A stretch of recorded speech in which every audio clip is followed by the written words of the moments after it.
Fue calificado como un gran festival cultural. 3 millones de personas participaron en 1 millar de encuentros. Se invirtieron 66 millones de euros en construir nuevos edificios que cambiaron la fisonomía de Salamanca y sus posibilidades culturales para siempre. Los salmantinos se lucieron como público, llenando al 90% de media los aforos de los actos convocados. Han pasado 2 décadas y Salamanca no solo ha mantenido, también ha superado el listón marcado. Abróchense los cinturones porque hoy en Ciudad Abierta viajamos en el tiempo. Nos vamos hasta 2002, el año en el que Salamanca se convirtió en capital europea de la cultura.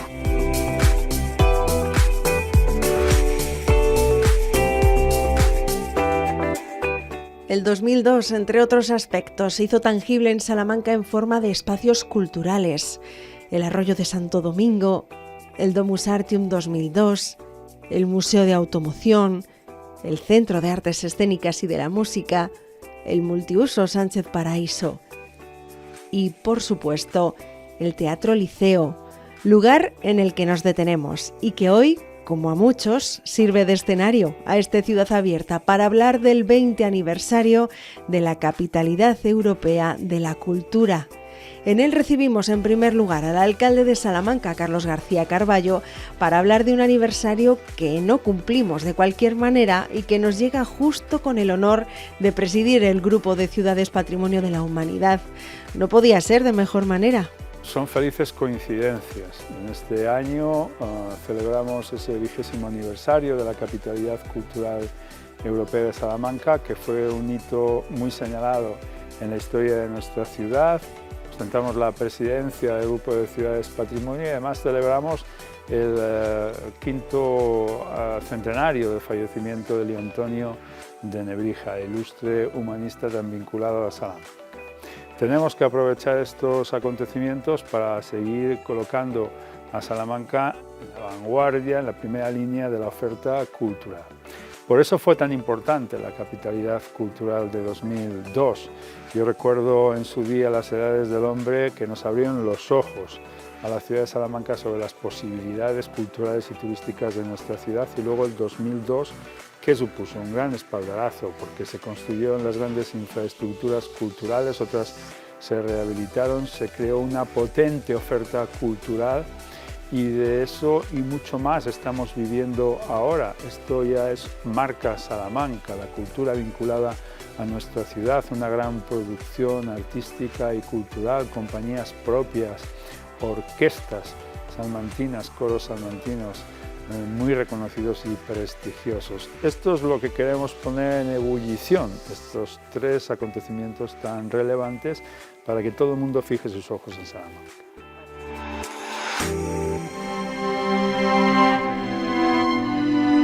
Je suis ici pour la danse.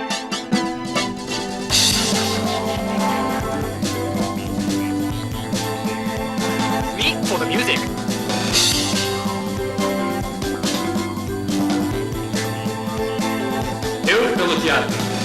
No, per il cinema. ¿Y tú por qué vas a venir? Vinieron por diversos motivos, pero vienen y vendrán, porque Salamanca sigue esforzándose por ofrecer nuevos atractivos turísticos. Fíjense, en aquel año fueron unos 3 millones de turistas los que se acercaron a Salamanca, una cifra colosal. Hemos seguido continuando trabajando en esa línea de más atractivo de la ciudad para el turista, y en estos momentos hemos también conseguido que el tiempo medio que el turista pasa en Salamanca cada día sea más elevado. Se ha incrementado y eso son buenas noticias para la economía de nuestra ciudad, para todo nuestro sector turístico, por cierto, y hago aquí una acotación, un sector que se había puesto en solfa con ocasión de la pandemia, como si nunca fuera a tener fin, pero lo que ha demostrado nuestro modelo turístico, que está muy consolidado en Salamanca, la hostelería, el comercio, es que una vez que la normalidad se va recobrando, no estamos en la casilla cero de salida, estamos mucho más avanzados, porque Salamanca es una ciudad referente, una ciudad patrimonio de la humanidad, una ciudad capital cultural europea. Por lo tanto, ¿dónde va a ir la gente ¿Dónde va a ir esa masa de personas? Pensemos en países como China, India, cada día sus economías están creciendo, pues van a ir a las ciudades señaladas, y entre todas ellas Salamanca es una de las grandes referencias nacionales e internacionales.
Emociona recordar todo lo que se vivió en Salamanca esos intensos 12 meses, pero sin duda, al que más sentimientos le remueve es a nuestro siguiente invitado, el coordinador de la capitalidad, Enrique Cabero, que logró un año de éxitos del que primero nos gustaría conocer su secreto.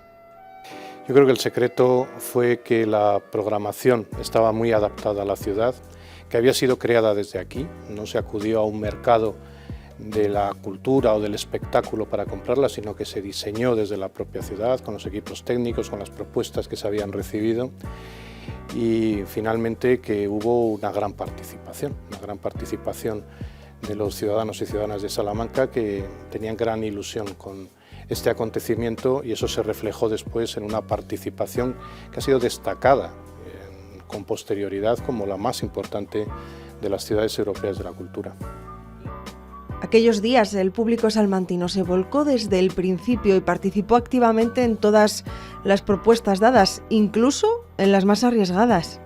Hubo de todo, porque realmente se concibió como un gran festival que debía durar un año, que debía cultivar los distintos campos de la creación artística, de la producción cultural, y que debía estar también uniendo antigüedad, tradición, modernidad y contemporaneidad. De alguna manera, todo lo que conforma la cultura salmantina, y por eso era lógico que hubiera propuestas que en aquel momento eran muy novedosas, incluso transgresoras.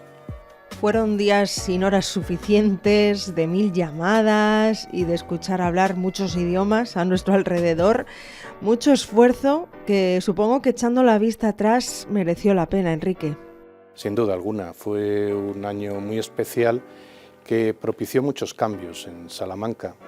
Fue el año de la capital europea de la cultura, pero fue también el año del plan de excelencia turística, fue el año de las inversiones públicas y privadas a través de un sistema de beneficios fiscales que dio muy buenos resultados, fue también el año del plan de comunicación como ciudad de cultura, del patrocinio privado, que fue importantísimo, y de la implicación de los actores culturales, de los mecenas, en un proyecto que se prometía, como después ha sido, como un gran proyecto de ciudad de cultura, de ciudad de turismo cultural, de ciudad universitaria, de ciudad patrimonio de la humanidad.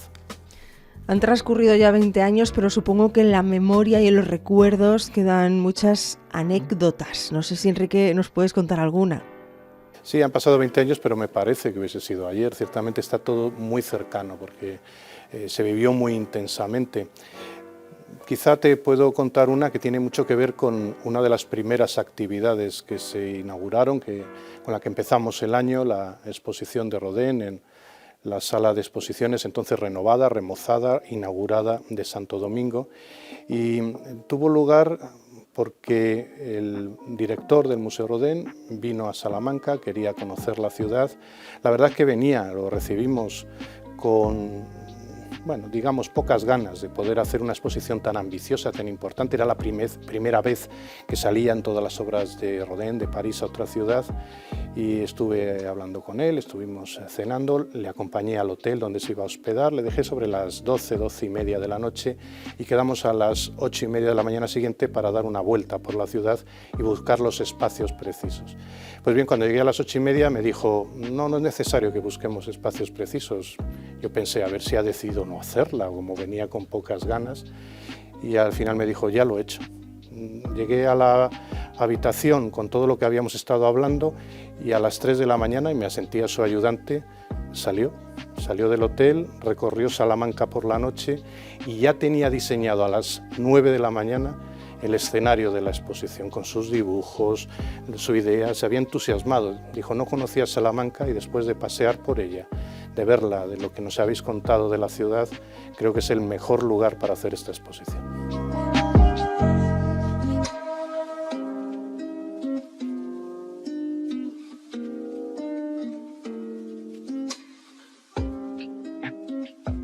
Dice un conocido proverbio que cada vez que un deseo largamente esperado se cumple, aparece en el cielo una estrella. Yo creo que los salmantinos en esta mañana, en este 28 de mayo, hemos encendido toda una galaxia. Ese deseo largamente esperado por todos, de ser lo que ya somos a estas alturas, por fin ya está aquí.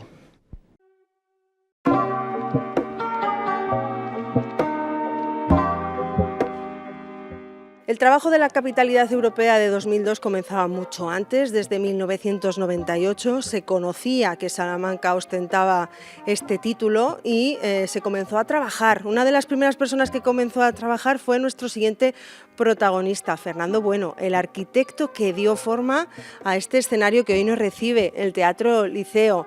Fernando, vamos a comenzar por desgranando distintos detalles curiosos que la gente a lo mejor no conoce de este teatro. Vamos hoy a hablar de esas curiosidades. Una la tenemos justo detrás de ti, los restos que se conservan del antiguo edificio. Uno lo tenemos aquí en el escenario y otro justo al entrar. Cuéntanos de esos restos, qué historia tienen detrás. El teatro se hizo sobre las ruinas de un convento, el convento San Antonio Real, que a su vez se había construido en las ruinas de un palacio, el Palacio de los Condes de Amayuelas. Entonces, de esos restos, inicialmente conocíamos lo que es el fondo del escenario y el muro que separa lo que es el convento de lo que es la iglesia. Durante la obra surgió un nuevo elemento, que fue el muro que separa las dos zonas del vestíbulo, el vestíbulo y el antevestíbulo. Ese, inicialmente, la Comisión de Patrimonio de la Junta había decidido derribarlo, pero en las obras de demolición, la arqueóloga Elvira Sánchez me llamó un día por la tarde y me dijo que ese muro tenía unas ménsulas, que era un muro originario del convento. Entonces eso nos supuso tener que cambiar totalmente el proyecto, porque inicialmente, lógicamente, el vestíbulo era mucho más grande y al aparecer un muro en medio de lo que se había diseñado como vestíbulo, pues tuvimos que replantear el proyecto. Esos muros son los que atestiguan dónde nos encontramos, ¿verdad? Dieron un poco de trabajo por lo que cuentas, Fernando, pero hubo un aspecto del teatro sobre el que no hizo falta trabajar demasiado. Estamos hablando de la acústica. ¿Qué pasó con la acústica, Fernando? Bueno, todos los proyectos de obra de edificios públicos, de espectáculos, requieren un estudio de acústica. Yo también hice o mandé a hacer un estudio de acústica a una empresa vasca. Cuando vinieron a tomar datos, me llamaron y me dijeron, oigan, mire, este edificio no necesita acústica, no necesita proyecto de acústica, porque tiene una acústica propia excepcional. Y entonces, pues yo me quedé un poco extrañado y le pregunté el motivo de por qué el edificio en sí tenía esa acústica. Y me dijeron que es porque dentro del casco de la ciudad de Salamanca hay muchos ríos subterráneos y uno de ellos pasa por debajo del teatro. Nosotros previamente, cuando se hizo la cimentación, habíamos hecho una impermeabilización a modo de artesa, o sea, todo lo que es la parte del sótano está impermeabilizada. Y entonces, pues al tener ese río subterráneo, parece ser que influye en la acústica. Hay una anécdota muy bonita que fue con la visita del que en aquella época era el director o presidente de la Caja de Ahorros, Sebastián Bataner. Me llamó el alcalde un día, don Julián Lanzarote, y me dijo: ven, que quiero que le expliques a Sebastián lo que es el teatro. Entonces estábamos en la primera planta hablando Julián Lanzarote, Sebastián Bataner y yo. Y bueno, todo el mundo conoce cómo es Julián, que es una persona muy abierta, muy extrovertida, y hablaba demasiado alto. Y estaba ensayando en ese momento El Brujo. Y nos llamó la atención: oiga, cállense ustedes porque no puedo ensayar. Eso demuestra la gran acústica que tiene este edificio. Esa es un poco la anécdota del tema acústico. No hacían falta micrófonos ni ningún tipo de altavoz, se escucha perfectamente en este Teatro Liceo. Un teatro que, como decimos, Fernando, empezaste a trabajar en el 98, en el 2000 comenzaban las obras y para lo cual pensaste en muchos detalles, buscaste muchos referentes, te encargaste de lo más mínimo, el diseño de butacas, elegir telas, hasta de réplicas de lámparas. Cuéntanos esos pequeñitos detalles que le dan esta forma y le dan este empaque a este teatro, de dónde surgieron y cómo trabajaste en ellos. Sí, a mí el antiguo dueño, Luis Torres me parece que se llamaba, que falleció antes de que pudiéramos empezar el teatro, me había proporcionado una documentación que entre ella estaban las fotografías de lo que fue el teatro original. Y ahí, en ese teatro, tanto los antepechos de los palcos como las lámparas tenían una personalidad propia que yo quise trasladar a este teatro. Y entonces, con una empresa de lámparas que se llama Clear Lamp, hablé con ellos y se pusieron a mi disposición para hacer muestras que se parecieran o que tuvieran algo que ver con lo que inicialmente había tenido este teatro. Realmente todo está diseñado, las butacas también, con la empresa me hizo varios modelos hasta que elegimos, hasta el punto de que esta butaca entró dentro del catálogo de Figueras durante unos cuantos años. Bueno, se ve que todo el mundo trabajó al detalle para lograr que el liceo luzca hoy como luce, y no podemos dejarte marchar, Fernando, sin hacerte mirar hacia arriba. Vamos a girar la cabeza, vamos a ver lo que normalmente no vemos cuando están los actores en escena, pero que seguro que todo el mundo que ha entrado en la sala en alguna vez ha hecho: mirar hacia arriba y ver esos murales. Cuéntanos su historia. El mural lo pintó un pintor que se llama José María Larrondo. Entonces, cuando llegó el momento de pintar, a mí me dijo que necesitaba que no se trabajara en la sala durante 2 meses, porque tenía que hacer un andamiaje entero, porque el mural de techo se pinta tumbado, acostado, no se pinta mirando por arriba, para evitar los problemas cervicales. Entonces yo le dije que 2 meses la sala era imposible, porque teníamos ya la visita de la reina programado para el día 1 de marzo y no daba tiempo si durante 2 meses yo no podía trabajar dentro de la sala. Y entonces, hablando con el jefe de obra, le dije que teníamos que inventarnos un sistema. Yo le propuse que cada una de los cuarterones que tiene el teatro se pintaran en vertical en el suelo y que luego se colocaran. Eso en principio planteaba problemas, porque la pintura no va sobre una escayola simplemente, va sobre un preparado que antes hacen, que José María Larrondo tenía una compañera que era la que le hacía esos preparados. Entonces el jefe de obra y la compañera de Larrondo estudiaron hacer unos paneles que se pudieran pintar en vertical y que a la vez sirvieran para dar la pintura. Lo encontraron o lo consiguieron, y entonces se pintó todos los cuarterones uno por uno, independientemente, en una nave que estaba por el Camino de las Aguas, por ahí esa zona. Y luego, una vez que se iban terminando, se iban trayendo y se subían con una especie de mecano, se subían y se anclaban dentro en el techo. Eso fue la anécdota. La pintura, no sé si la gente se da cuenta, es la historia del teatro. Eso previamente José María Larrondo me había llevado varias propuestas y una de ellas era esta. A mí me encantó, me pareció una idea fenomenal que para un teatro el techo estuviera pintado con la historia del teatro. Empieza en la época de los romanos y griegos y acaba en la pintura moderna americana con un tranvía llamado Deseo. La reina Doña Sofía llegó al liceo alrededor de las 7 de la tarde. Doña Sofía aterrizó en Matacán y se trasladó en coche hasta el centro de la ciudad. Allí la esperaban el alcalde de Salamanca, Julián Lanzarote, el presidente de la Junta, Juan Vicente Herrera, y el de las Cortes de Castilla y León, Manuel Estella. A su llegada, la reina descubrió una placa conmemorativa de la reinauguración del teatro. Poco después, Su Majestad asistió al pase protocolario de Medea, representada por la compañía de la catalana Núria Esper. Desde que en 1959 Esper se metiera por primera vez en la piel de la desequilibrada madre y princesa, no ha dejado de cosechar éxitos. Esta vez llegaba a Salamanca en versión de Irigoyen y bajo la dirección del griego Michel Cacoyanis.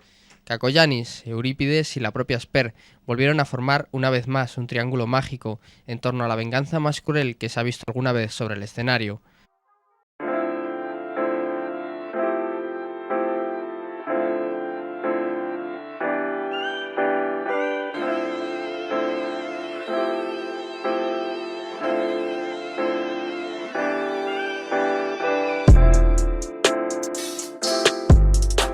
«20 años son muchos años, por eso hay que conmemorar la cita como se merece. Isabel Bernardo ha coordinado un programa lleno de actividades para que este 2022, el 2002, se recuerde mejor que nunca, donde lo artístico y lo científico van a convivir con lo cultural, lo social, lo universitario y van a demostrar que son perfectamente compatibles, Isabel, ¿verdad? Hola, pues sí, la verdad que este festival es lo que pretende poner en marcha ese valor que tiene el lenguaje en esta ciudad, que podríamos decir que es un lenguaje universal de cultura y donde pueden convivir perfectamente el lenguaje literario con el lenguaje científico, con otro tipo de lenguajes. Y entonces, bueno, pues todas las actividades las hemos centrado en torno a esta idea principal, que es la que va a mover el festival. Isabel, ¿qué protagonistas va a tener esta programación? Cuando has coordinado, ¿qué has buscado? ¿Qué encuentros vamos a tener? A grandes rasgos. Hemos buscado, bueno, inicialmente nos planteamos que queríamos hacer un ciclo corto, un festival corto, no una cosa tremendamente larga en el tiempo, que nos implicaba no una cuestión de trabajo, sino también de recursos económicos. Y iniciamos el festival el día 28 de mayo, precisamente para conmemorar el día que fuimos nombrados Capital Europea de la Cultura. Y a partir de ese momento nos pusimos a trabajar. Queríamos una pluralidad de los lenguajes, algunos han quedado fuera, llegará el momento en que puedan entrar. Si el festival permanece en el tiempo, pues por supuesto que lo haremos. Y buscábamos que la literatura estuviera presente, que fuera, digamos, un nexo común, pero que desde ese eje de la literatura pudiéramos abrirnos a otras formas de lenguaje también para contarnos. Yo siempre he dicho que Salamanca vive de la literatura del siglo XVI, aquel siglo de oro que para nosotros fue fantástico porque nos contaron, pero nos contaron en el pasado. Esa forma de contarnos, esos personajes siguen vivos en el presente y probablemente sean futuro mucho más allá de nosotros incluso. Entonces esa es la idea que prevalecía en todo momento para aunar otras disciplinas y otras formas de lenguaje. Quizá una de las partes que más llama la atención de este festival, de esta programación, es que hay como dos opciones, dos maneras de enfocar esa pluralidad de lenguajes de la que hablabas. Cuéntanos cómo lo habéis estructurado. Bien, cada tipo de lenguaje, cada forma de lenguaje o cada disciplina, vamos a llamarlo así, va a tener su actividad propia, una actividad que se va a desarrollar siempre en el mismo espacio. Es decir, que si estamos hablando del lenguaje narrativo, se va a desarrollar aquí en el liceo y siempre en dos partes, que es la estructura que van a seguir todas las disciplinas. Por un lado tenemos una puesta en escena, un encuentro con ese lenguaje, más que puesta en escena, un encuentro con ese lenguaje a través de diferentes protagonistas, lógicamente relacionados con el tema. A veces es uno, a veces son dos, a veces son tres o más. Y bien, ellos lo que van a hacer es permitir al espectador, al que asista a ese acto, es encontrarse con ese lenguaje, conocerlo un poquito más desde cerca. Les hemos pedido a todos los intervinientes que no sean clases magistrales al uso ni ponencias al uso, sino que estén llenas de dinamismo, de agilidad, de anécdotas, porque a la gente le gusta mucho saber qué es lo que hay dentro muchas veces de esas personas que representan una determinada disciplina. Y entonces eso es lo que se le ha pedido. Se le ha pedido además complicidad. Queremos que sean cómplices con el público y que sean ligeros, que no sea una cosa que te ate de una manera dura a la silla. Seguidamente a esta clase, ponencia, encuentro, charla, llamémoslo como queramos, ya hay un espectáculo o puesta en escena. Espectáculo o puesta en escena que está directamente relacionado con ese encuentro o charla, y que viene un poco a completar o a amplificar lo que significa ese lenguaje dentro de esta ciudad o bueno, dentro de cualquier forma de cultura en el mundo. Entonces creo que eso es lo que lo hace totalmente diferente a este festival de otro tipo de actividades, el poder concurrir con la misma entrada además a dos cosas sobre lo mismo y en el mismo lugar. No nos olvidemos que el festival se va a celebrar en 3 espacios.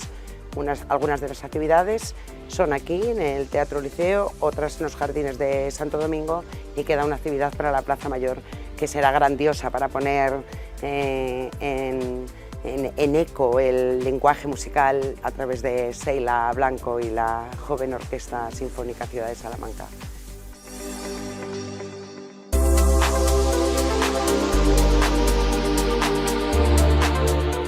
Un concierto que seguro que también recordaremos por muchos años, como aquel 2002. Si les parece, nos vemos en la Salamanca del 2042. Seguro que para entonces seguimos teniendo mucho de lo que hablar.